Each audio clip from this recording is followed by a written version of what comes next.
Hello everyone, আসসালামু আলাইকুম। আমি মোহাম্মদ আকিব গাজী আসিফ বলছি। আজকে আমি আপনাদের সাথে শেয়ার করব কিভাবে আপনারা ৭০০ টাকার মধ্যে বাংলাদেশ থেকে ভারতের পাহাড় দার্জিলিংয়ে ঘুরতে যাবেন। আসুন বিস্তারিত আপনাদের সাথে শেয়ার করি। আমার বাসা রাজশাহী বিভাগ, নাটোর জেলায়। নাটোর জেলা থেকে আমি প্রথমে ট্রেনের টিকিট করি। যেহেতু আমার যোগাযোগটা হবে ট্রেন পথে, আপনারা চাইলে বাসেও আসতে পারেন। সেই ক্ষেত্রে আলাদা কস্ট হতে পারে, আমি আপনাদেরকে ট্রেন পথের হিসাব দেব। আমার জেলা নাটোর থেকে ট্রেন ভাড়া বুড়িমারি সীমান্ত পর্যন্ত ৩৫৫ টাকা। বুড়িমারি সীমান্ত থেকে নেমে ইমিগ্রেশন শেষ করে ভারতের ইমিগ্রেশনও কাছাকাছি, পায়ে অল্প একটু রাস্তা, পায়ে হেঁটে ইমিগ্রেশন শেষ করে আমরা একটা টোটো ধরে চলে যাব হচ্ছে চ্যাংড়াবান্ধা বাইপাস।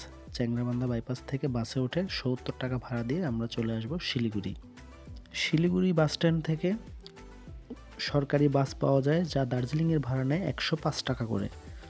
এখান থেকে আপনারা পাহাড়ের সুন্দর দৃশ্য দেখতে দেখতে, উঁচু নিচু জায়গা দেখতে দেখতে আপনারা পৌঁছে যাবেন দার্জিলিংয়ে। এবং দার্জিলিংয়ে আসলে আপনারা এখান থেকে একই সাথে দেখতে পাবেন কাঞ্চনজঙ্ঘা এবং আরও অন্যান্য দৃশ্য। আপনারা চাইলে শেয়ার কারেও আসতে পারেন, সেই ক্ষেত্রে কষ্টটা একটু বেশি পড়বে। বর্ষাকালে আসলে আপনি মেঘটাও ছুঁয়ে দেখতে পারেন। লোকালি টোটো ভাড়া আরও সামান্য কিছু অ্যাড হতে পারে। এখন আসি এত অল্প টাকায় কিভাবে আপনি আসবেন।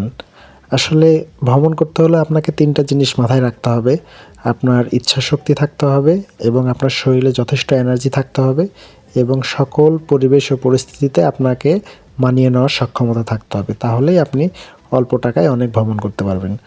ধন্যবাদ সকলকে ভিডিওটি দেখার জন্য।